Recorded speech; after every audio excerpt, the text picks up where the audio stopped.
Hola, ¿qué tal están, amigas y amigos del software y las tecnologías libres? Entramos de lleno en el mes de octubre con la edición 35 de Compilando Podcast, donde traemos nuevos temas que esperamos sean de tu interés. En el apartado Algo Alguien, nuestro algo será Igalia, una de las más prestigiosas consultoras de software libre a nivel internacional, que desde Galicia es todo un referente de empresa dedicada a las tecnologías libres, de las que conoceremos más con nuestro alguien, que en esta ocasión es Coral, Chema Casanova y Samuel Iglesias. Django Girls ocupará nuestra noticia de la edición de hoy de Compilando Podcast, pues este mismo viernes, día 5 de octubre, y dentro de la PyCon 2018 que se celebra en Málaga, España, este fin de semana, las integrantes de Django Girls emprenderán una interesante actividad de introducción y difusión de la programación, usando este framework y cara a la población femenina. Con ellas hablaremos del evento, de Django y de la mujer en las tecnologías libres. Y para finalizar, ya sabes que queremos hacer juntos y juntas Compilando Podcast. Por ello te pedimos que nos envíes un audio de unos 3 minutos de duración recomendándonos una pieza de hardware, una aplicación, una herramienta, una web, una suite o cualquier cosa que desees sobre las tecnologías libres. Remítenos tus audios a redacción@compilando.audio. En la edición 35ª del podcast se nos une Emilio Rubio, que desde Mallorca nos recomienda Simple Mobile Tools. Y con este código ya escrito pasamos a compilar una nueva edición de Compilando Podcast.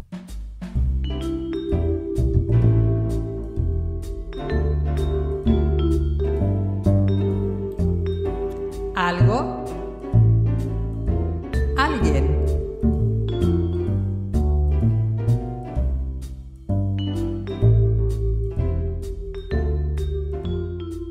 Igalia es una de las empresas referentes en el mundo del software libre desde hace ya años, desarrollando algunas de las tecnologías que más han prestigiado a este tipo de software en el ámbito profesional. Desde Galicia y desde hace ya más de 15 años, esta consultora ha abierto nuevos horizontes en las tecnologías libres, no solo por sus productos, entre los que destacan WebKit y Chromium, o los drivers de mesa para Intel, por ejemplo, sino también por su forma de gestión como empresa en el mundo del software libre, siendo pionera en la incorporación del tejido empresarial al código abierto y cofundando asociaciones empresariales como Agasol. Con Chema Casanova, uno de los socios fundadores, y con Samuel Iglesias, que ya nos ha visitado en ediciones anteriores del podcast, tenemos el placer y el honor de hablar de Igalia en Compilando Podcast. Ambos comparten equipo dentro de la consultora en el desarrollo de mesa y con ambos queremos compartir hoy la experiencia de este referente en el software libre hecho en Galicia y para todo el mundo. Igalia.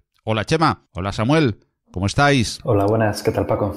Hola, buenas Paco, ¿qué tal por ahí? Muchísimas gracias por atender la llamada de Compilando Podcast y por participar con nosotros en esta edición del programa. Y hemos dicho que vamos a hablar de la consultora Igalia, por lo tanto, la primera pregunta es obligada. ¿Qué es una consultora y qué es Igalia? Pues una consultora, tal y como lo entendimos nosotros en Igalia, pues al final es un grupo de personas, ¿no?, que realizan proyectos que solucionan problemas que tiene pues una empresa, una institución pública o un cliente en el fondo, que se solucionan con informática. En nuestro caso, pues lo que estamos especializados es solucionarlo con software libre, ¿no? Así pues nacimos un poco en el año 2002 cuando empezó la empresa y hoy en día pues ya han pasado, 16 años ha pasado, ¿no? Estamos en 2018. Desde que estamos pues trabajando en este ámbito, con mucha gente trabajando y bueno, ya ves, trabajando en proyectos internacionales como el ámbito del stack gráfico de Linux. Y conozcamos, Chema, ya nos has dicho el año, el cuándo, pero ¿por qué nace Igalia? ¿Qué detectáis o qué pensáis en ese momento para fundar una empresa, una consultora como Igalia? Pues inicialmente cuando empezamos este proyecto, ¿no? Pues éramos un grupo aquella era yo mucho más joven, ¿no? Que era el año 2002 y acabamos de terminar, pues una parte de los socios fundadores de la empresa acabamos de terminar nuestra titulación en Ingeniería Informática, ¿no? Aquí en Coruña, y en aquel momento pues había dos opciones, o normalmente o emigrabas o trabajabas para una consultora clásica, ¿no? De estas que hay en el mercado, o podíamos montar tu propia empresa, ¿no? Nosotros, como además tampoco teníamos ilusión por trabajar en cosas que fueran con tecnologías privativas en su momento, ¿no? Pues decidimos que uno de los principios fundacionales de Igalia fuera que trabajábamos con software libre, ¿no? Inicialmente trabajábamos en tecnologías web que en su momento se estaban empezando a desarrollar en aquel momento las aplicaciones web, que hoy en día lo vemos como algo totalmente natural, ¿no? Y ahí fue por donde empezó un poco la empresa, ¿no? Pero bueno, ha cambiado bastante pues en los últimos años. Anteriormente pues hacíamos trabajos pues para clientes pues normalmente aquí de Galicia, luego fuimos expandiendo un poco el negocio y finalmente pues nos internacionalizamos. Pero eso fue todo muy ligado a un trabajo de especialización en tecnologías de software libre, que es la ventaja que tienes en este ámbito, porque tú controlas la tecnología y gracias a eso pues tenemos gente que ahora mismo estamos súper especializados en tema de navegadores web, ¿no? Que es la principal experiencia de la empresa, ¿no? Desarrollando pues tanto los ámbitos del proyecto WebKit, Chromium o por ejemplo la parte que hacemos en que trabajamos Samuel y yo del stack gráfico de Linux. Y precisamente... Es un poco así, un resumen así muy rápido, ¿no? Luego te puedo contar más cosas de proyectos en particular. Sí, efectivamente, eso es lo que te quería decir, Chema. Más o menos has venido a responder la pregunta que viene como lógica prácticamente a continuación, y es que son muchos los proyectos en los que participa Igalia, pero ¿hay algunos proyectos especialmente significativos que puedan ilustrarnos sobre el trabajo de Igalia? Sí, por ejemplo, a ver, yo como comentaba para ti y para los oyentes, ¿no? Es un tema para nosotros es crucial ahora mismo, es el trabajo en el tema web desde el punto de vista de cliente, ¿no? Ahí actualmente nos consideramos como la consultora que hay a nivel internacional que más persona tiene capacitada para trabajar en desarrollo del navegador web, en parametrización, adaptación para eso, ¿no? Entonces, uno de nuestros proyectos un poco llamémosle estrella sería WP, que es WebKit para embebidos, ¿no? Que es una adaptación del browser, ¿no? Del navegador web para que lo utilicen pues en dispositivos embebidos. Por ejemplo, este proyecto ahora mismo está desplegado en, no sé la cifra, pero son muchos millones de dispositivos que tiene la gente de su televisión por cable y que realmente lo que tiene es un navegador web embebido y lo utilizan pues los grandes clientes en Estados Unidos, por ejemplo. Ahí las operadoras de cable. Y luego trabajamos mucho en tema dentro del ámbito de navegación web, implementación de nuevos estándares. Por ejemplo, CSS Grid, que es una de las tecnologías que es muy importante para los desarrolladores web, para solucionar problemas en la maquetación. De este problema que empezábamos, la gente trabajando antes con las tablas, luego pasamos a los div, y ahora pues a través de CSS pueden desarrollar eso, ¿no? Ese proyecto, por ejemplo, en colaboración con Bloomberg, hemos implementado tanto en Chrome como en Chromium como en WebKit el soporte de este nuevo estándar. Y así, pues bueno, luego tenemos el proyecto trabajamos en el desarrollo del stack gráfico de mesa. Ahí tenemos un equipo muy fuerte trabajando para el driver de Intel, ¿no? Que es el equipo que estamos trabajando Samuel y yo actualmente. Y bueno, luego tenemos un equipo que está trabajando en redes de altas prestaciones, ¿no? Para estos suites del Internet del futuro, IPv6 y todas esas cosas para algunas empresas de telecomunicaciones, ¿no? Que necesitan temas específicos. Y bueno, hay un grupo muy interesante que trabaja en tema de compiladores que trabaja para hacer este tipo de switch y adaptación a IPv6. No sé si he sido ya demasiado largo explicando. Ha sido perfecto, porque así tenemos una visión general de proyectos concretos e interesantes en los que trabaja Igalia desde España, desde Galicia y para el mundo. Y en Compilando Podcast nos gusta hablar de la Escuela Gallega del Software Libre, por la especial influencia de diferentes proyectos que llegan de aquellas tierras. ¿Por qué pensáis que Galicia se ha convertido en uno de los grandes focos del software libre en la comunidad hispana y latinoamericana? Es una pregunta muy interesante, Paco. Ahí yo que he seguido un poco el movimiento de software libre, participando en los inicios allá desde... Ya llevamos más de 25 años, ¿no? Con el movimiento de software libre, ¿no? Y Mi conclusión es que un poco es debido a que aquí inicialmente había, por ejemplo, yo considero que hay un grupo de usuarios de Linux, que es el GPUL, Grupo de Programadores de Usuarios de Linux, que surgió en la Facultad de Informática de Coruña. Y ahí, pues bueno, surgió mucha gente que se interesó por el proyecto. Había un punto en común en aquella época que no había tanto internet.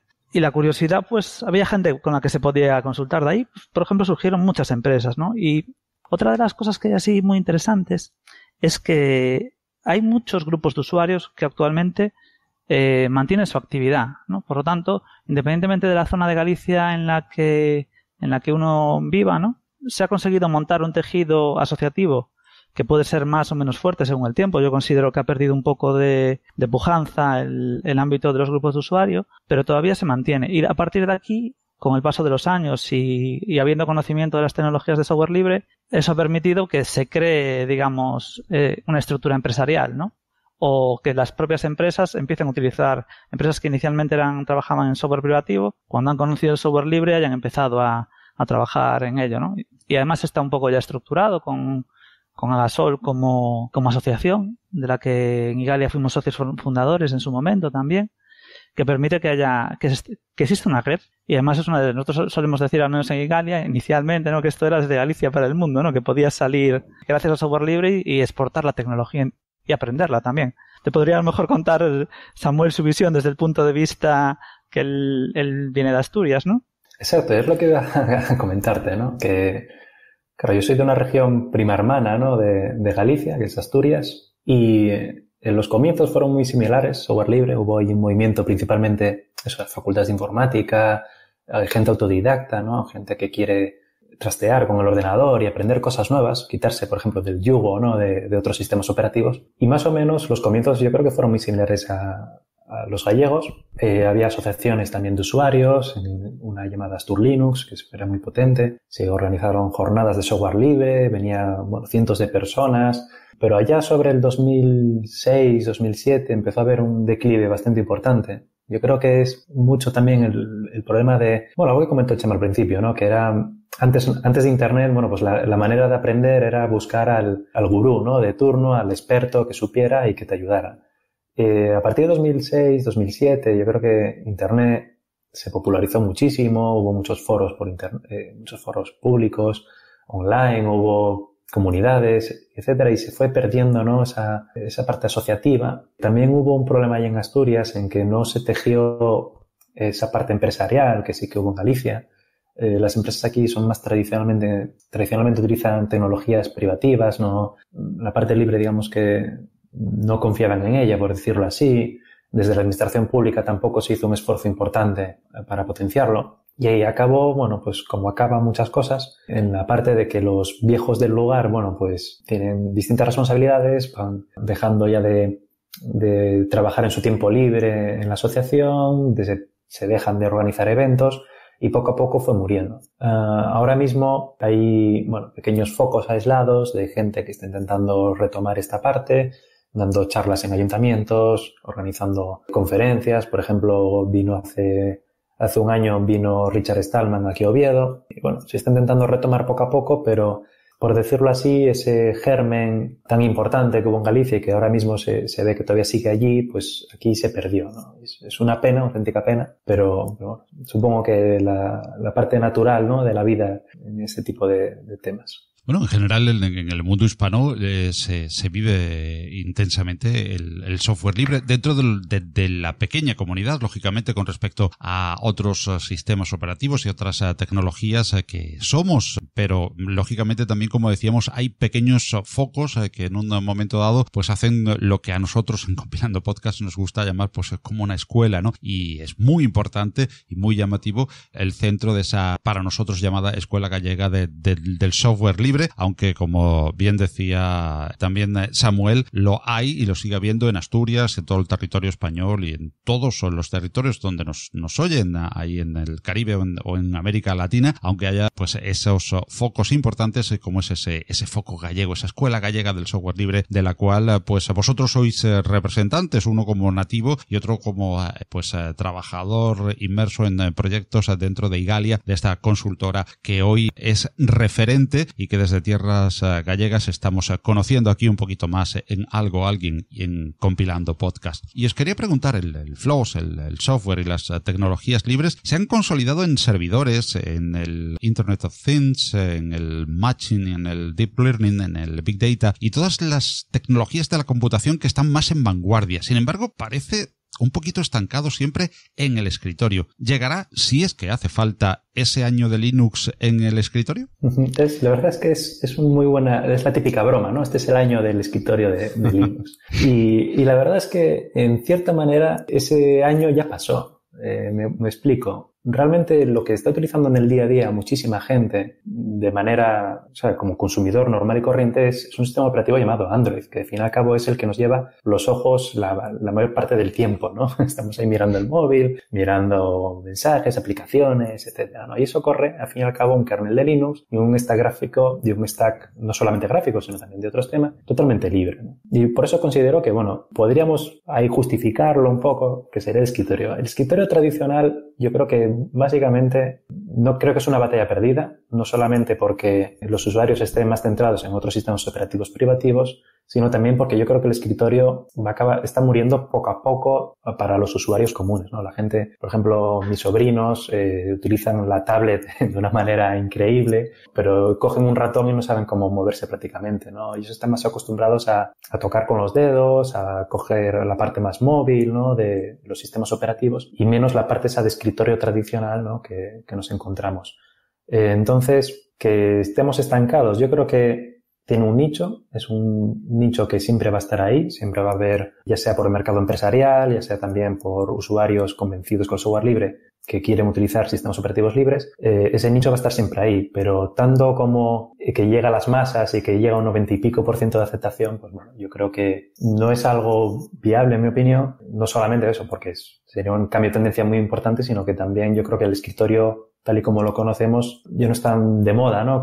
Ya no está tan de moda como estaba hace años. Bueno, yo aquí quería disentir un poco con Samuel, ¿no? A ver, el tema de Linux en el escritorio, como Linux, como kernel, ¿no? Yo creo que ahora mismo sí que está subiendo en la batalla y, por ejemplo, temas como los Chromebooks lo están, digamos, subiendo el ratio del número de ordenadores que corren Linux y que tienen un escritorio que al final es un navegador, que una parte importante de él es libre, ¿no? Pero no podríamos considerar, digamos, como libre lo que sería lo que se ejecuta ahí en el navegador porque tiene plugins privativos, ¿no? Entonces yo creo que la batalla del escritorio es una batalla que es muy complicada a día de hoy. Lo que sí que estamos viendo es que en los escritorios una parte del stack que se utiliza en ellos sí que puede llegar a ser libre, ¿no? Por ejemplo, ya vemos que hoy en día los navegadores más populares tienen una base muy importante de software libre y eso pues es la herramienta que al final estamos utilizando, ¿no? Yo lo vería desde un punto de vista subjetivo, ¿no? Y cosas que, como por ejemplo hace años no nos podíamos imaginar, ¿no? Que es como el tema de los videojuegos. Cada día estamos viendo novedades de hace 5 años ahora. Hoy en día una persona que quiera jugar en su ordenador con software libre, aunque sean juegos privativos, puede jugar a ellos, cosa que hace 5 años no era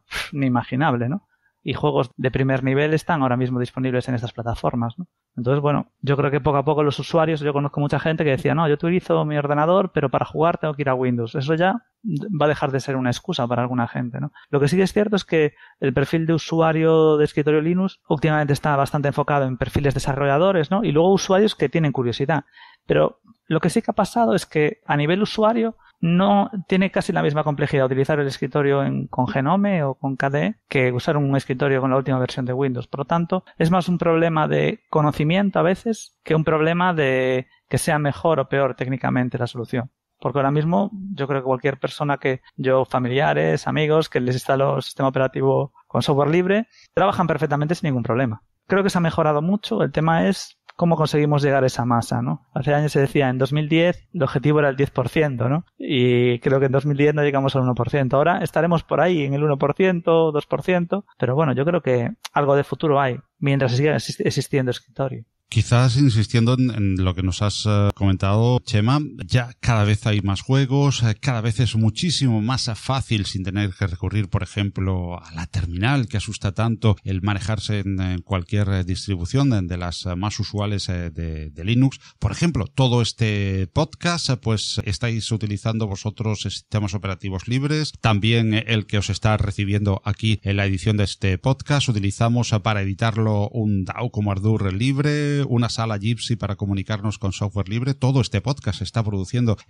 con software libre por nuestra parte, hasta con LibreOffice. Escribimos guiones y cuestionarios de pregunta. En fin, que en términos que antes, pues en sonido decíamos que había poco en software libre, cada día hay más y tal. Cada día hay más posibilidades de jugar, mejores herramientas, y sin embargo es muy, muy poco el avance que se hace en el escritorio. Podría ser, pregunto, un tema también de comunicación. Nos hemos acostumbrado a tener unos grandes canales de comunicación, intramuros, grandes encuentros, foros, en definitiva, muchas herramientas de comunicación, y extramuros comunicamos mal o casi nada a veces. Yo creo que, por ejemplo, la labor que haces con compilando podcast es, digamos, muy importante para la difusión del uso del software libre, porque yo creo que una parte más importante es la comunicación, porque si tú le presentas a la gente los argumentos que hay detrás de software libre, lo prueba, lo utiliza, hoy en día las soluciones son técnicamente buenas. Es más, la suite ofimática, yo nunca me he encontrado un problema en los últimos años, por ejemplo, que era, antes decías, es que la gente solo sabe manejar uno. Tiene el Microsoft Office, ¿no? Por inventarlo. Pero hoy en día, por ejemplo, el LibreOffice es súper potente. Claro, no es la misma situación que tenemos hace muchos años. Un tema, como comentas tú, yo creo que es de difusión. No hay una estrategia, llamémosle, a lo mejor de marketing o de difusión. Como hoy en día está totalmente consolidado y el negocio principalmente para los fabricantes está en el lado servidor, ahí ya nadie se lo plantea. Sin embargo, a nivel usuario, pues ahí yo creo que las redes de tanto de distribución, pues bueno, ha habido cambios, ¿eh? Porque, por ejemplo, ahora hay portátiles que ya puedes comprar con Linux, pero bueno, no es todo lo que a mí al menos me gustaría ver, ¿no? No sé qué opináis ahí vosotros, pero bueno, yo creo que la comunicación es uno de los factores más importantes, porque la complejidad hoy en día de las distribuciones es más fácil instalar una Ubuntu o una Fedora que instalar un Windows, por ejemplo. Pero el Windows ya te viene en el ordenador normalmente. Ese es uno de los problemas. Sí, yo estoy ahí con Chema. Sí que es verdad que hubo una evolución muy importante. Si empezamos a pensar hace 20 años, diríamos que software libre esto es complejo, cómo me voy a instalar la distribución de Linux por disquetes aquí peleándome con los drivers de todo tipo. Bueno, pues cómo se llaman estas aplicaciones. A ver, la suite ofimática en Windows se llama Word, pero aquí no sé cómo se llama. Todo eso, bueno, se fue subsanando poco a poco. Por ejemplo, en el caso de las aplicaciones tipo LibreOffice y anteriormente OpenOffice, bueno, pues se hizo un bastante esfuerzo para que corriera en Windows, que hubiera, por ejemplo, migraciones por parte de administraciones públicas para que lo fueran utilizando. Bueno, se hizo un esfuerzo de equiparar en características también a lo largo de todos estos años. Y ahora, bueno, pues nos llegamos a un punto de madurez tal que yo creo que no tenemos que sentirnos acomplejados de ninguna manera. Tenemos las mismas o incluso más funcionalidades que muchos de los softwares propietarios, pero sí que es verdad de que nos falta ahí, bueno, una parte de publicidad, de comunicación, ¿no? Bastante importante, ¿no? Por ejemplo, tú miras el músculo económico que tienen empresas ya sentadas con aplicaciones propietarias y el gasto que utilizan en publicidad, en pagar, por ejemplo, anuncios en revistas especializadas o por ejemplo, publicidad que puedes ver en la televisión o otro tipo de comunicaciones. Y ahí la parte de software libre, pues al ser empezando por comunidad y por otro, empresas también que quizás no tengan ese músculo financiero tan importante o que estén empezando a colaborar con el software libre recientemente, bueno, pues todavía no ha llegado al conocimiento, ¿no? del usuario común. Por ello, sí que creo que actividades y esa promoción que se utiliza, por ejemplo, en podcast, compilando podcast específicamente, el maratón Linuxero, mucha publicidad y mucha gente que lo sigue. También conferencias que se están organizando a nivel local, como podría ser, bueno, pues eso, unas jornadas de software libre que se puede organizar en cualquier ciudad. Conferencias ya, por ejemplo, yo utilizo este tipo de herramienta que puedes enseñar en un ayuntamiento, en un colegio. Todo eso está ahí, está ayudando a la comunicación, pero sí que creo que hace falta pues, continuar este trabajo e intentar sobre todo que los principales medios de comunicaciones nacionales pues empiecen a darle más bombo, ¿no? A todo aquel trabajo de software libre que se está haciendo por empresas de la región o que también promocione un poco más estos eventos que se están organizando. Entonces, estoy con Chema de que a día de hoy es básicamente un tema de comunicación, porque a nivel tecnológico yo creo que estamos ahí, pero bueno, hay que ir avanzando y que darnos a conocer. Y hablamos ahora de una parte muy importante del bolsillo, y es que hasta hace poco más de una década los proyectos de software libre se conocían, pues, salvo unas cuantas excepciones, en terrenos casi amateur, dependientes de las donaciones en el mejor de los casos. Sin embargo, desde hace pues más o menos empezando un poco más que empezando esta década de los 2010, hace unos 10, 15 años quizás, los proyectos toman más fuerza y se consolidan entre empresas que son en muchos casos nuevas, y también entre firmas muy conocidas que se acercan al software libre. ¿Ha llegado el software libre a una madurez en el código precisamente acompañada de nuevos modos de financiación y de comercialización? ¿Y de qué manera está cambiando el soporte económico los proyectos de software libre? Yo creo que últimamente hubo nuevas tendencias, tecnologías que desbloquearon estas nuevas vías de financiación. Hace años, por ejemplo, empezó a haber PayPal, que eso ayudaba a que la gente, pudieras ingresar o donar dinero a una organización o a unos ciertos desarrolladores. Pero sí que es verdad que últimamente hay plataformas que son muy interesantes, como Patreon. También hay crowdfunding y otro tipo de maneras de financiar actividades que se están empezando a establecer. También es verdad que hay mayor interés empresarial, ya sea para compartir gastos, ¿no?, en el desarrollo de librerías para ciertos productos.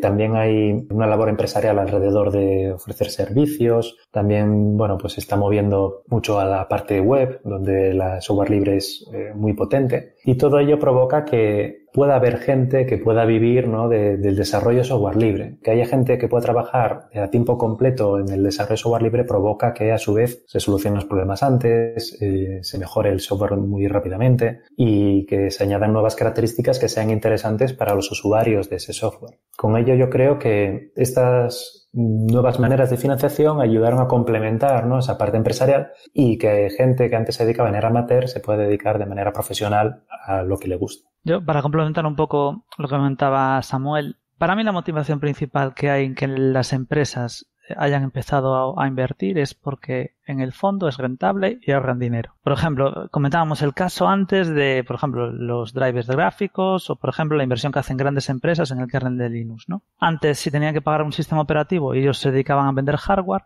para vender un ordenador y vender el sistema operativo a mayores, pensando, imagínate, clusters o algo así, tenían que vender a mayores las licencias del sistema operativo, que tenían un coste. Si ellos invierten en una cosa que es software libre, el coste de venta para ellos pasa a ser cero en ese momento, y ellos lo que tienen que invertir es en la mejora. Pero esa inversión que hacen ya les va a reducir coste y van a vender más equipamiento o más dispositivos. Y ellos podrán tener incluso más margen, ¿no? Al eliminar de la cadena de costes, pues, una parte, que lo que hacen es realmente compartir los costes con otros. Y al final, también hay que tener en cuenta que muchas de las personas y profesionales que trabajan en el ámbito de software libre, yo creo que hoy en día casi todos están trabajando para empresas. Todo eso es una forma de financiación a base de contratar trabajadores. Y tú, al poder contratar a una persona que trabaja en un proyecto, vas a tener un poco más de capacidad de decisión. Porque una empresa, porque decida meter tanto dinero, al final alguien va a tener que desarrollar las cosas, y al final esas son las personas que se contratan. Y bueno, hay profesionales muy capacitados en el ámbito del desarrollo de software libre, y además la ventaja es que a la hora de evaluarlos puede ver su currículum en código fuente que está disponible ahí. Entonces, yo creo que por eso las empresas están invirtiendo en el ámbito de software libre, porque realmente es rentable. Sí, además no solamente es rentable a nivel económico, que como dice Chema, el ahorro es muy importante, sino también yo creo que a nivel tecnológico. Por ejemplo, lo que comentaba Chema perfectamente, de que hace años si alguien quería utilizar un sistema operativo para un producto, pues tenía que pagar la licencia, ¿no? Y ahí tienes el problema de vale, el sistema operativo está muy bien, pero yo quiero añadirle estas características. Y tu proveedor podría decir, mira, no me interesa, porque por las razones que sean, implementar esas características. Y bueno, pues ahí te quedabas, ¿no?, a dos velas, por decirlo así. En cambio, en el software libre, pues contratando a los desarrolladores de la comunidad, o bien pues ayudando técnicamente, diciendo, bueno, pues yo me encargo de esta tarea del desarrollo del software, pues pueden influenciar en la comunidad, pueden añadir sus cambios, y al final se dan cuenta de que ellos pueden influenciar el software que ellos utilizan y pueden dirigirlo, ¿no?, o que se tengan en cuenta aquellas necesidades que ellos tienen. ¿Cómo se ve desde una consultora tan arraigada en los valores del software libre como es Igalia el acercamiento en los últimos años, que es de progresión geométrica del antes gran enemigo, sobre todo porque ellos lo decían, Microsoft? Yo creo que es positivo, simplemente, y bueno, es bueno que se hayan dado cuenta de cambiar la licencia de sus productos por una que dé más libertad a los usuarios. Es bueno para ellos y para sus usuarios, porque van a poder contribuir para que más gente contribuya a sus productos, que yo creo que es un poco la estrategia que tiene Microsoft. Les va a beneficiar desde el punto de vista de que más gente querrá utilizar sus tecnologías, porque a lo mejor la única reticencia que tenía era por el modelo de licencia, y como decisión es una decisión a priori inteligente. ¿Qué pasa? Que bueno, siempre hemos tenido esa pequeña desconfianza de, bueno, es Microsoft, son muchos años inicialmente luchando contra ellos y parece que se están queriendo cambiar de lugar, aunque bueno, yo creo que bueno, es positivo por resumirlo así. Sí, yo también estoy de acuerdo, es positivo, vamos, yo creo que en el software libre cabemos todos, siempre y cuando se respete la filosofía de software libre y se respete la colaboración y la comunidad. Y la verdad es que, bueno, que venga Microsoft o venga cualquier otra empresa a colaborar en el software libre es una gran noticia. ¿Y cómo veis vosotros, como miembros de Igalia, precisamente como decíamos, una consultora tan arraigada en los valores del software libre, la relación de las administraciones públicas con este software libre? ¿Es de recibo que estas administraciones usen código privativo y hasta formatos privativos en su relación con los ciudadanos? ¿Y hay esperanzas de cambios en este sentido? A ver, yo te voy a hablar de mi experiencia aquí con la administración pública en Galicia, ¿no? La Xunta de Galicia en particular. Y bueno, yo trabajé durante, yo creo que 6 años en un proyecto que todavía está funcionando, que es la Oficina de Coordinación de Software Libre. Y lo que buscaban, por ejemplo, ahí es impulsar dentro de los 3 ámbitos de trabajo, que sería pues la ciudadanía, las empresas y la propia administración pública, en difundir pues las ventajas que tiene trabajar con software libre y por qué es positivo. Y yo puedo decir que falta mucho por hacer, pero al menos la administración pública algo ha ido avanzando, ¿no? Por ejemplo, en recomendación de estándares, a priori, por ejemplo, aquí a la hora de distribuir los documentos deberían utilizar de formato, pues el formato de LibreOffice para documentos editables y el PDF a nivel de documentos no editables, ¿no? Y vas viendo que se está teniendo poco a poco más conciencia de que, oye, si desarrollas una aplicación web que sea interoperable y que funcione en todos los navegadores independiente, ¿no? Yo siempre hacía un poco más. Me preocupa más que la administración pública trabaje con estándares abiertos para que cualquiera pueda trabajar con ellos y luego que eviten gastar el dinero, por ejemplo, el caso que tenemos aquí en España con 17 comunidades autónomas y 2 ciudades autónomas también, ¿no? Que tienen que desarrollar un software para sus competencias y que muchas veces están pagando 17 veces ese software, ¿no? Esas labores, gracias al software libre, en algunos ámbitos ya se está reutilizando ese software. ¿Qué pasa? A veces los responsables técnicos no tienen en cuenta esas decisiones de, oye, hay un producto en Andalucía que está funcionando bien y pues lo pueden implantar en Galicia porque lo único que tendrán que hacer es localizarlo al idioma en galego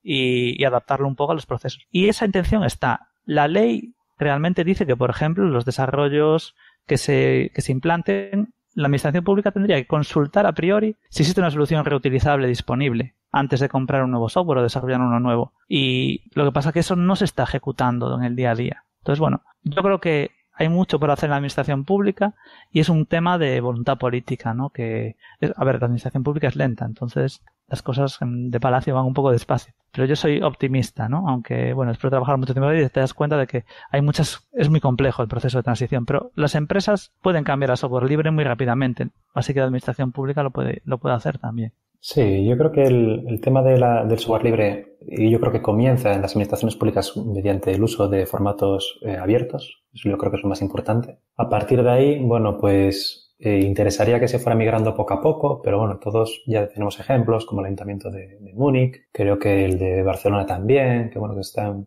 los procesos de migración no es decir, bueno, pues empiezo mañana ya a utilizar software libre, sino que, bueno, hay que formar a los funcionarios correspondientes, hay que, bueno, pues dar cursos, hay que también, bueno, pues ofrecer posibilidades para que los distintos usuarios pues puedan utilizar las herramientas. Pero yo creo que sí que hay cierta esperanza, ¿no? Lo único que quizás falte es un compromiso a largo plazo por todos los partidos políticos, ¿no? Porque parece que está de moda, ¿no? Que si un partido político gobierna y ofrece y tiene en su plan, pues utilizar software libre, el que venga detrás dice que no porque lo propuso el anterior, ¿no? Entonces sí que eso es una decisión política ahí, yo creo, Samuel, porque fíjate que a veces, por ejemplo, aquí el Servicio Galego de Saúde, que tiene todos los hospitales y todo tal, cambió LibreOffice casi de un fin de semana para otro, todos los ordenadores de golpe. Sí, pero el caso de LibreOffice es un caso específico porque estás utilizando un cambio directo, es decir, tienes la misma funcionalidad y una interfaz muy similar, ¿no? Quizás para otro tipo de aplicaciones no sea tan directo. Sí, pero bueno, se empieza cambiando la suite ofimática, se empieza cambiando luego los clientes de correo y al final la administración pública y el resto de las aplicaciones son aplicaciones web. Casi hoy en día no hay poco en el escritorio. Coincidimos entonces en que como mínimo sería imprescindible por parte de las administraciones públicas que exigiésemos como usuarios los formatos abiertos. Sí, además tenemos ese derecho por ley a día de hoy. Según el Esquema Nacional de Interoperabilidad, dice que en principio al usuario final, ¿no? Deberíamos tener acceso a toda la información en un formato abierto. Y en su caso, digamos, en los formatos normalmente utilizados. ¿Qué pasa? Que el de los formatos abiertos es obligatorio por ley, sin embargo el de otros formatos, véase formatos soportados por la suite ofimática más popular en el ámbito Windows, ¿no? Pues también lo pueden dar ese soporte a mayores, pero sí que debemos exigirlo porque, digamos, es nuestro derecho y yo siempre hago el razonamiento, ¿por qué tienes que obligar a un ciudadano a gastarse, pues no sé cuánto vale una suite ofimática, pero creo que está por 200 euros o algo así, la suite ofimática de Microsoft, pues para simplemente editar un documento en su formato, cuando realmente incluso puede trabajar con la suite ofimática libre. Y luego eso hablemoslo en todos los proyectos de Open Data, que para reutilización de información, que ahí ya a priori se supone que trabajan todos con formatos abiertos. Entonces yo creo que ahí hay que exigir ese derecho. Si yo cada vez que veo un documento en ese formato, le mando una queja a través de formulario de la web, y bueno, no es la primera vez que cubres esto y firmas con firma digital una solicitud, y al final la administración, como tiene que responderte, te dicen que están trabajando en ello y que lo solucionan, y además no les cuesta nada. Hay que exigirlo y la gente suele tener buena voluntad para cambiarlo ahí. Pues por último, hablemos de Igalia cara al futuro. ¿Cuáles son las líneas maestras del futuro que se proyecta en Igalia como empresa? Suponemos que muy ligado también a cómo se vaya proyectando el desarrollo del software libre. Pues mira, las líneas ahora mismo que tenemos en Igalia es continuar con las líneas actuales que estamos trabajando, ¿no? Que es apostar por que el futuro de las aplicaciones es la web, ¿no? Y contribuir a mejorar la plataforma a través del desarrollo de los navegadores. Y luego, como este es un ámbito que es totalmente abierto y podemos trabajar en el ámbito de software libre casi en cualquier tecnología, pues continuar descubriendo nuevas líneas. Por ejemplo, yo te digo, nosotros estamos actualmente trabajando en temas de soporte de red a bajo nivel, ¿no? Nos gusta mucho, digamos, pelearnos ahí un poco ya a nivel casi entre el ámbito del hardware, ya ves, trabajamos en temas de los drivers gráficos, temas de sistemas de red, y yo creo que va un poco esa especialización en temas que poca gente trabaja actualmente y que están muy, muy especializados. Al menos es lo que la mayor parte de la gente de Igalia, como funcionamos un poco como una cooperativa, ¿no? Son las líneas por las que les gusta que invirtamos. Y bueno, temas de soporte multimedia, tenemos a esta gente investigando en temas de realidad virtual, cómo va a ser el futuro de la realidad virtual en la web, y ahí hay líneas de trabajo que, bueno, no están consolidadas, pero sí que vemos que hay inversión y que el futuro va a tirar por caminos de avanzar esas tecnologías para que los desarrolladores las puedan poner en las manos luego de los usuarios finales, que es un poco lo que estamos trabajando nosotros, para que la gente que desarrolla pueda desarrollar cosas mejores en el futuro. No sé si quieres matizar algo tú, Samuel. No, la verdad es que creo que lo has definido muy bien. Principalmente yo creo que sería dentro del ámbito de software libre proporcionar todas las herramientas que podamos a los desarrolladores. Por ejemplo, eso trabajamos en la parte de drivers, también en middleware, parte de ejemplo de los navegadores web, pues en el motor de renderizado web, para que las aplicaciones web que corren encima, bueno, pues tengan las características y extensiones que ellos necesiten para realizar su trabajo. También mejorar el rendimiento todo lo posible para que no haya nunca esa queja de, pues a mí en este sistema operativo mi aplicación corre un 20% mejor, ¿no? Pues al revés, ¿no? Quitar todo ese tipo de problemas y ofrecer la mejor experiencia al usuario para que pueda utilizar los productos utilizando software libre únicamente, ¿no? Una de las filosofías de Igalia precisamente es la promoción y la mejora de software libre en todo lo que podamos. Y creo que eso es una de las líneas maestras que vamos a continuar en el futuro dentro de las áreas que estamos abarcando. Y además es un tema muy ecológico, porque todo lo que mejore ese rendimiento puedes hacer que tu hardware siga viviendo durante mucho más tiempo, ¿no? Y yo, es una cosa que veo que, por ejemplo, mejoras que haces en software libre para que en aparatos o dispositivos que llevan muchos años en el mercado y le puedas estirar la vida, ¿no? Pues igual que en el ámbito de los drivers gráficos. Si tú un ordenador hace 5 años sigue funcionando bien y cada vez tiene mejoras, pues no vas a tener que andar destrozando el planeta y tirando hardware para las mismas funcionalidades que estabas haciendo, porque la tecnología te pide algo más cuando puedes sacar todo el provecho de lo que hay. El software libre eso sí que lo permite, incluso aunque los fabricantes ya no estén interesados, ¿no? Pero sí, hay gente que tiene redes de miles de ordenadores y quieren, pues por ejemplo, que su navegador web vaya bien ahí. Y eso va a seguir existiendo. ¿Podemos añadir a las ventajas del software libre software más ecológico? Visto así. Eso es claramente más ecológico, ¿sí? Reutilizable y lo reciclas en cualquier sitio. Sí, también un ahorro de energía también. Se está buscando, por ejemplo, con los últimos trabajos que está trabajando en Red Hat, en el escritorio, buscar que el gasto de batería de los portátiles pues sea menor, ¿no? El gasto energético. Yo creo que ahí es un tema muy interesante que hay que explotar mucho más en el futuro. Y sí, en definitiva podemos decir que el software libre ayuda al medio ambiente y creo que es muy bueno, ¿no? Que nos preocupemos también por ese tipo de cosas. Pues con esta interesante observación también sobre otro aspecto beneficioso del software libre, terminamos este repaso dentro de Compilando Podcast por una de las principales consultoras que en España, en Galicia en concreto y para todo el mundo, están haciendo software libre. El conocimiento de Igalia que hemos tenido gracias a Chema Casanova, precisamente uno de sus socios fundadores, y de Samuel Iglesias, que hace ya unas semanas tuvimos también el placer de compartir con ellos tiempo en el Maratón Linuxero. Muchas gracias por de nuevo haber atendido a la llamada de Compilando Podcast y esperamos poder contar con vosotros dentro de algunas ediciones para seguir desarrollando temas de estos que son de nuestro interés dentro del software y de las tecnologías abiertas en general. Muchísimas gracias por vuestro trabajo en Igalia y por el tiempo que nos habéis dedicado en esta edición de Compilando Podcast. Muchas gracias a ti y a toda la comunidad de software libre, gracias a la que podemos trabajar. Muchas gracias, Paco. Un saludo. Foto de Laura en Roma, muchos emoticonos, un gif gracioso, un chiste de Laura comiendo pizza en Roma. Ahora que lo compartimos todo, podemos compartir mucho más. En Manos Unidas compartimos un objetivo: acabar con el hambre en el mundo. Y para ello desarrollamos proyectos en 60 países. Plántale cara al hambre. Entra en manosunidas.org y comparte lo que importa.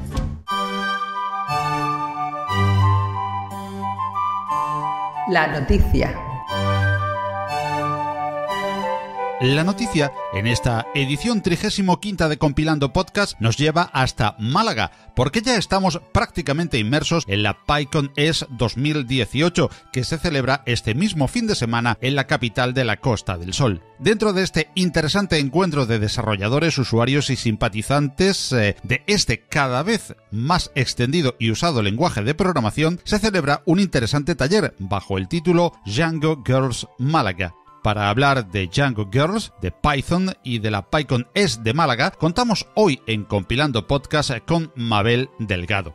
Mabel Delgado es ingeniera aeronáutica y ya desde sus estudios universitarios se sintió atraída por el mundo de la programación, desembocando en Python. Hoy, y desde PyLadies en Madrid, es miembro de la directiva de Python España y fellow de la Python Software Foundation a nivel internacional. Tenemos el placer y el honor de charlar hoy en Compilando Podcast con Mabel Delgado. Hola Mabel, ¿cómo estás? Hola Paco, buenas tardes. Pues encantado de tenerte aquí para conocer un poquito mejor ese evento que nos espera de la PyCon 2018, ya prácticamente a la vuelta de la esquina, y de ese taller de Django Girls que vamos a conocer. Pero para conocer mejor el evento es necesario presentar primero a Django Girls y más aún, habrá quien no sepa de Django. Por lo tanto, ¿qué es Django? Bueno, pues Django es un framework que se utiliza del lenguaje de programación Python, que se utiliza para hacer páginas web, y en este caso es el framework que se utiliza para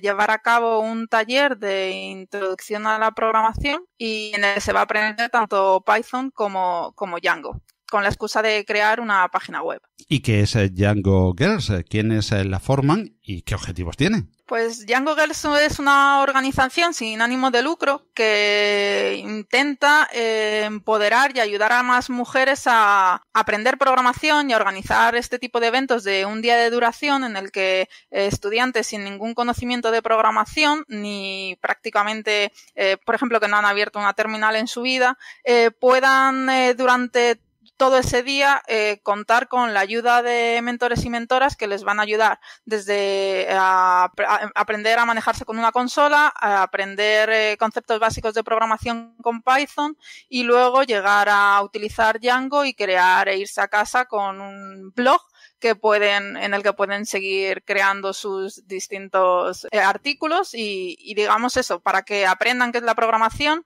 y si les gusta puedan seguir creciendo con ella. Y Django Girls es una asociación. ¿Qué tendría que hacer quien quiera participar de Django Girls y qué requisitos previos serían necesarios? Pues para participar en Django Girls simplemente hay que ponerse en contacto con la organización en su página web, djangogirls.org. Directamente se puede contactar, el email es muy sencillo, es hello@djangogirls.org y ahí se puede desde participar o decidir, por ejemplo, si es una empresa que quiere contribuir a la causa de los talleres de Django Girls o si es un particular, si se quiere organizar un evento, cualquier persona o grupo de personas que quieran montar un evento Django Girls pueden ponerse en contacto con la organización a través de la web en la parte de organizar y en cuanto a requerimientos, pues lo que se busca es que todo sea por la comunidad, que se haga sin ánimo de lucro, que haya un equipo, digamos, o bueno, una persona también podría organizarlo, pero es bastante trabajo para una única persona. Y luego nada, rellenar un formulario diciendo quién eres, en qué ciudad quieres organizarlo,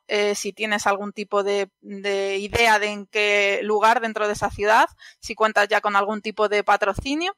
Y luego esa solicitud llega a Django Girls y te la aprueban normalmente sin ningún problema y ya te facilitan ellos las herramientas necesarias para tener la web de tu evento, para gestionar estudiantes y mentores y para, digamos, una dirección de email con la que hablar con sponsors y en general con toda la parte de organización que necesites. Y ahora sí, Mabel, vamos a desmenuzar un poquito más cómo es el evento que nos propone Django Girls para la próxima PyCon de Málaga. Pues este evento vamos a contar con unos 20 mentores y mentoras que van a venir de distintas partes del mundo y también, bueno, y de distintas partes de España, por supuesto. Al final es un evento que se engloba dentro de la PyConES, que es el Congreso Nacional de Python. Y bueno, vamos a empezar a las 8:30 de la mañana, terminaremos sobre las 6:30, un día muy intenso en el que en grupos reducidos pues arrancaremos de forma súper informal, en un ambiente relajado, distendido, a programar y aprender Python y Django. Los costos de lo que es el taller es totalmente gratuito para todos los estudiantes y incluye pues desde café, comida, café por la tarde, regalos e incluso también se facilita una entrada para la PyConES para que conozcan la comunidad Python en España y si quieren seguir programando o entrar en contacto con sus comunidades locales puedan hacerlo. Y precisamente como miembro de la Junta Directiva de Python España y como fellow de la Python Software Foundation, Mabel tendrá trabajo extra no solo en este taller, sino en toda la PyConES 2018 que se celebra este mismo fin de semana en Málaga. ¿Qué nos puedes contar, resumiendo para los oyentes de Compilando Podcast, del programa y en general de los actos de esta PyConES 2018 de Málaga? Pues, en primer lugar, que si están interesadas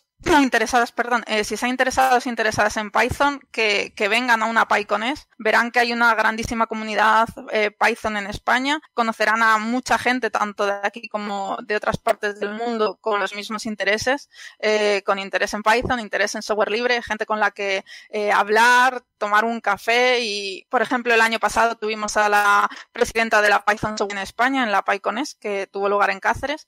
Este año contamos con 2 keynoters, que son Lorena Mesa, que viene desde Chicago y lleva muchísimo a la comunidad allí. También está dentro del Board of Directors de la Python Software Foundation. Y luego con Héctor Socas Navarro, que es un físico aquí del Instituto de Astrofísica de Canarias y que también utiliza mucho Python para todo lo que son las investigaciones allí. Y que también es Héctor, un conocido podcaster. Eso no lo sabía, pero bueno, sí, ya le preguntaré entonces durante el evento. Con su podcast Coffee Break sobre divulgación científica, astrofísica en particular, pero divulgación científica en general, muy, muy conocido en el mundo de la divulgación científica, Héctor. Desde el Instituto de Astrofísica de Canarias tienen ese Coffee Break fabuloso. Sí, adelante, sigue, Mabel, después del inciso. Después del inciso, continúa con la PyCon. Que el formato de la PyCon siempre es el mismo. Los viernes por la tarde hay sesiones de taller de unas 2 horas de duración cada taller en distintos sábados y domingos. Son 3 tracks diferentes de charla de todo tipo de niveles y todo tipo de temáticas. Desde Data Science, Machine Learning, que está muy de moda ahora, pero también cosas de ciberseguridad o cosas directamente sobre el propio core del lenguaje, de cómo funciona internamente una lista en Python o cuánta memoria reserva y trucos para programar mejor y más eficientemente. ¿Ofrecen Python y Django ventajas a la hora de introducirse por primera vez en la programación? Pues a la hora de introducirse, desde mi punto de vista, es un lenguaje fácil de aprender y amigable, en el que la curva de aprendizaje no es demasiado pronunciada. Entonces, rápidamente puedes hacer muchas cosas. Y eso, cuando es alguien que no ha programado nunca, es bastante agradecido. Entonces, en ese sentido, sí que dan muchas posibilidades. Y luego, al ser Python un lenguaje multipropósito, pues puedes hacer todo tipo de cosas, excepto aplicaciones para móvil, pero todo lo demás, desde ciencia, machine learning, trabajar con servidores, script de todo tipo, pues Python te va a proveer de distintos paquetes que van a estar disponibles para hacer aquello que se necesite. Y Mabel, que como mujer dentro del mundo de la tecnología y lógicamente dentro de Django Girls, ¿cuáles crees que son las causas de la brecha de la inclusión de la mujer en las tecnologías y aún más en el software libre? Bueno, pues sobre esto sí es cierto y siempre se comenta que en los inicios de la informática y de la programación eran las mujeres las que programaban y eran muy relevantes programando, y luego normalmente eran los hombres los que ocupaban más puestos en la parte de desarrollo de hardware. Luego se ha ido evolucionando y se ha visto pues eso, que hay hay pocas mujeres que hagan carreras de ciencias en general, carreras STEM. Las causas, siempre se dice y se está trabajando mucho en ello, que vienen desde que los niños y niñas son pequeños, que en algún punto de ese proceso hay más niñas que pierden el interés por lo que es la ciencia o la programación. Pero bueno, se está trabajando mucho en eso, y luego de cara ya desde el punto de vista profesional, yo sí creo que hay bastantes mujeres programadoras. Lo que pasa es que muchas veces no se dan o no tienen la visibilidad que podrían tener, porque por ejemplo no asisten a eventos, a congresos, o no proponen charlas, o no participan en sus comunidades locales. Entonces, en este caso desde la Asociación Python España y desde la propia Python Software Foundation sí que se está intentando promover e incentivar que haya más mujeres, que las mujeres salgan, digamos, de esa zona de confort y tengan más visibilidad y participen más en la creación de software libre, en GitHub o comunidades. Y nos comentas lo que se propone o lo que se está haciendo, afortunadamente, desde Python y Python España, pero en general, en todo el tema de las nuevas llamémosle nuevas, aunque ya no tan nuevas, tecnologías, ¿qué podríamos hacer para reducir esa brecha y para que, bueno, pues se produzca esa mínimo paridad tan buscada en otros sectores? Pues, y esto ya como opinión personal, creo que muchas veces cuesta ir sola a un evento cuando no conoces a alguien, y una de las cosas que creo que sí que se podría hacer es poner en contacto a más mujeres y decir, venga, vamos a ir a este evento, o vamos a participar en esta librería, o vamos a organizar un taller para niñas y niños, y que la persona que lo dé sea una mujer, que vean modelos, y porque cuando eres pequeño y quieres ves un modelo de alguien que te gusta, al final te motiva para en un futuro intentar hacer una carrera o tener un trabajo parecido. Por último, una pregunta más de tipo personal a Mabel Delgado. Como usuaria de software libre, en un podcast de software libre, no nos resistimos nunca a hacer. ¿Qué distribución usas y en qué entorno de escritorio? Pues ahora mismo estoy con Ubuntu y Genome, pero tengo como proyecto personal de aquí a un año instalar Arch Linux porque me han dicho que es una forma estupenda para aprender y lo tengo ahí, lo tengo como algo pendiente. Muy bien, y como tarea pendiente tenemos nosotros el hablar en otra ocasión con Mabel y con diferentes personas de Django Girls, diferentes mujeres que nos pueden seguir introduciendo en este interesante mundo de Python o Python. ¿Cómo deberíamos de decirle? Pues eso, al final, gusto personal. Es cierto que cuando empiezas a hablar con gente más de fuera, tendiendo a llamarlo Python, pero Python, la gente, mientras se ponga bien la H, yo creo que el resto, decirle una forma u otra en castellano, no hay problema.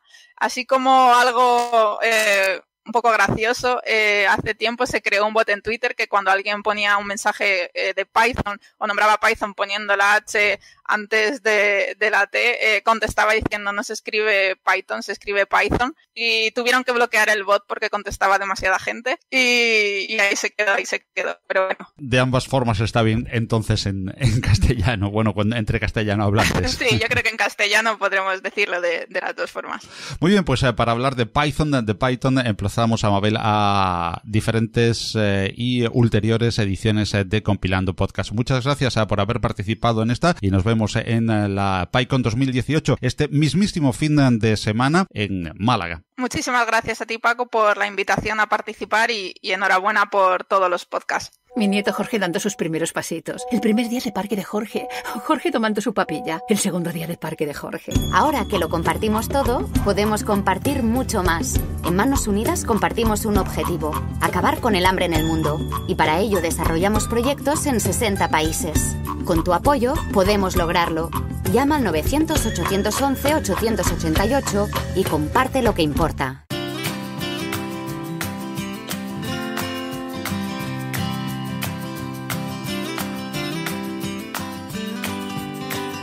Tu recomendación. Tu forma de hacer juntos, Compilando Podcast. Los audios de nuestros oyentes para que hagamos juntos, Compilando Podcast. Y ya sabes qué queremos hacer junto a ti, Compilando Podcast. Para ello te pedimos que nos envíes un audio de unos 3 minutos a redacción@compilando.audio, donde nos recomiendes un programa, una web, un elemento de hardware o lo que tú estimes en relación a las tecnologías libres. En esta edición número 35 de nuestro programa recibimos el excelente aporte de Emilio Rubio desde Palma de Mallorca en las Islas Baleares. Este administrador de sistemas y amigo del podcast nos trae su interesante recomendación. Agradecemos mucho a Emilio su aportación sobre Simple Mobile Tools. Saludos a todas y a todos los oyentes de Compilando Podcast. Me llamo Emilio Rubio y quería explicaros una manera sencilla de hacer nuestros dispositivos Android un poquito más libres. Vamos a fijarnos en las aplicaciones esenciales que vienen con estos dispositivos, como son el calendario, los contactos, la galería, calculadora y todo este tipo de aplicaciones básicas. Cojamos como ejemplo el calendario.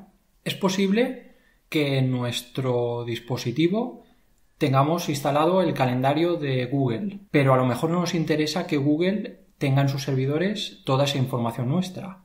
O es posible que tengamos instalado un calendario que nos haya proporcionado el fabricante de nuestro dispositivo. En ese caso, probablemente no tengamos claros los permisos con los que se ejecuta ese calendario.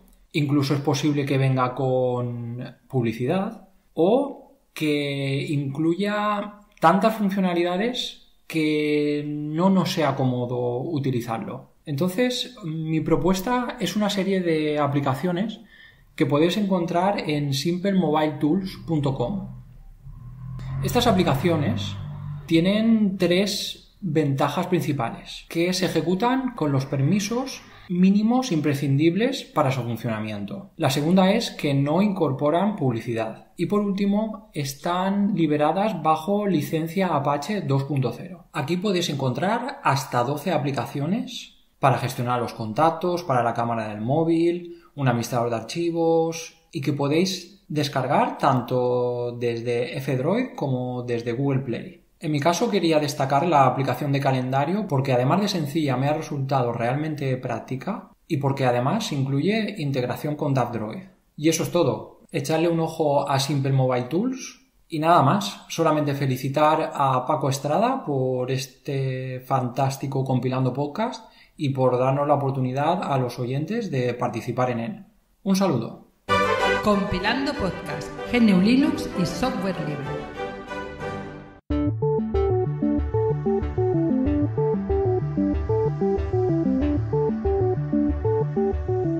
Y así llegamos al final de una nueva edición de Compilando Podcast. Recuerda que esperamos tus comentarios, noticias, recomendaciones o sugerencias en nuestro correo redaccion@compilando.audio o en cualquiera de los apartados para participación del oyente de las plataformas donde se distribuye el podcast, a saber, iVoox, Spreaker, iTunes, Google Podcast, el directorio AudioVip y ahora también en Spotify. Y como canal principal, la propia web, compilando.audio. Anímate igualmente a participar con nosotros en tu recomendación y envíanos tus audios. Todos los contenidos del podcast se licencian Creative Commons, compartir igual, del mismo modo que la música que en él oyes, procedente de los estupendos sitios musopen.org e incompetech.com, con la producción de Kevin MacLeod. Hasta la próxima edición de Compilando Podcast, recibid el cordial saludo de quien os habla, Paco Estrada, y recordad, disfrutar siempre de mucho y buen software libre, ¡que lo hay! ¡Hasta luego!